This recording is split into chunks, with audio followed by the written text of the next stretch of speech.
दुनिया बहुत अजीब है। ये प्यार लेना तो चाहती है पर बदले में प्यार देना नहीं जानती, और फिर जब रिश्तों में खटास पैदा होती है तो शुरू कर देते हैं एक दूसरे पर आरोप लगाना। ये खटास जब सास बहू के रिश्ते में हो तो इनके बीच की नोक झोंक का रिश्ता बहुत पुराना है। सास बहू जब प्यार से रहे तो किसी माँ बेटी से कम नहीं, लेकिन क्या हो जब इनके बीच आपसी तकरार हो तो ध्यान में आता है झगड़े और कलेश। ये झगड़े या तो पति को पत्नी से अलग कर देते हैं या फिर माँ को अपने बेटे से, क्योंकि पत्नी को सास पसंद नहीं आती और वो उससे अलग होना चाहती है। तो फंसता तो दोनों तरफ से बेचारा पति ही है। सास बहू के झगड़े की कुछ नोक झोंक इस कहानी में भी घटित हुई है, लेकिन साथ ही में इसका एक शानदार हल भी दिया गया है। उम्मीद है कि ये कहानी आपको पसंद आएगी। सास बहू के किस्से कहानियां। हाल ही में नैना का विवाह हुआ था और उसने अपने पति और ससुराल वालों के साथ एक जॉइंट फैमिली में रहना शुरू कर दिया था। कुछ दिनों के बाद उसे पता चला कि वह अपनी सास के साथ नहीं रह सकती। नैना की सास रूढ़िवादी, जबकि नैना आधुनिक जीवन शैली जीने वाली लड़की थी। जल्द ही उनके बीच झगड़ने होने लगे। कई महीनों के बीत जाने के बाद भी दोनों में से कोई भी अपना व्यवहार बदल नहीं पाया। समय के साथ साथ नैना और ज्यादा आक्रामक हो गई और उसे अपनी सास से नफरत होना शुरू हो गया। वो सोचने लगे कि कैसे अपनी सास से छुटकारा पाया जाए।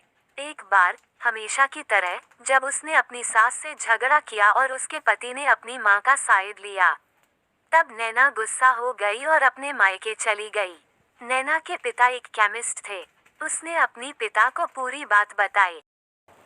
उसने अपने पिता से कहा कि उसे कुछ जहर दे ताकि वह अपनी सास के खाने में मिलाकर उससे छुटकारा पा सके, नहीं तो वह अपने पति के घर वापस नहीं जाएगी। नैना के पिता को यह सब जानकर काफी दुख हुआ और उन्होंने अपनी बेटी से कहा, अगर तुम अपनी सास को जहर देती हो तो तुम और मैं दोनों जेल जाएंगे। ऐसा करना ठीक नहीं है। लेकिन नैना सुनने और समझने की हालत में नहीं थी। आखिरकार उसके पिता ने कहा, ठीक है, जैसा तुम चाहती हो वैसा ही होगा, लेकिन मैं तुम्हें जेल में नहीं देखना चाहता। उसके पिता अंदर से पाउडर लाए और कहा, हर दिन जब तुम दोपहर का भोजन या रात का भोजन करते हो तो अपनी सांस के खाने में इसे मिला देना। इससे धीरे धीरे कुछ महीनों में वो मर जाएगी और लोग सोचेंगे कि वो प्राकृतिक रूप से मरी है। उन्होंने यह भी कहा, क्योंकि किसी को भी तुम पर शक नहीं होना चाहिए, इसलिए आज से तुम अपनी सास के साथ नहीं लड़ोगी बल्कि तुम उनकी देखभाल करोगी, भले ही वो कुछ भी कहे। तुम गुस्से से बात नहीं करोगी और हमेशा शांत रहोगी। नैना सहमत हो गई और अपने ससुराल वापस आ गई और अपने पिता की सलाह के अनुसार उसने अपनी सास की बहुत देखभाल करने लगी थी, इसलिए उसकी सास भी उसके प्रति विनम्र होने लगी और प्यार से बात करने लगी। 5 महीने बीत गए और नैना खाने में पाउडर मिक्स कर रही थी, लेकिन अब घर का वातावरण बदल गया। कोई झगड़े नहीं थे, दोनों एक दूसरे की तारीफ करते। अब ऐसा लगता था मानो दोनों का रिश्ता माँ और बेटी का रिश्ता हो। अब नैना को चिंता होने लगी कि पाउडर की वजह से उसकी सास जल्द ही मर सकती है। वह अपने पिता के घर पर गई और उनसे कहा, पिताजी, कृपया मुझे उस जहरीले पाउडर के प्रभाव को ठीक करने के लिए इलाज बताए। मैं अपनी सास को खोना नहीं चाहती। वो मेरी माँ की तरह है और मैं उससे अब बहुत प्यार करती हूँ। उसके पिता मुस्कुराए और कहा, कौन सा जहर?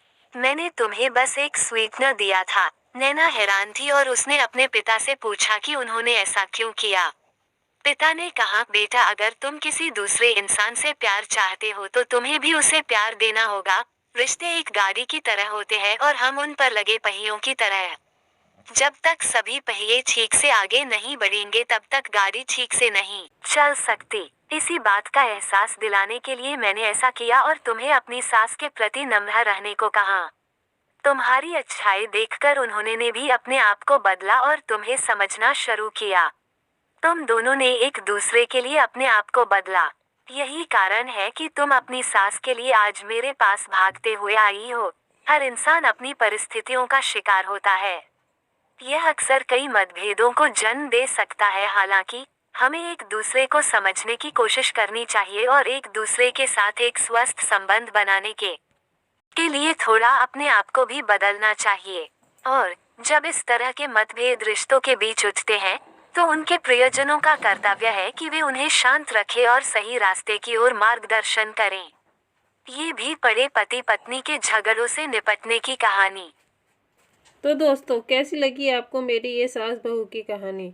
अच्छी लगी हो तो लाइक ज़रूर कीजिएगा, शेयर कीजिए, कमेंट कीजिए और सब्सक्राइब करना तो बिल्कुल मत भूलिएगा। धन्यवाद दोस्तों।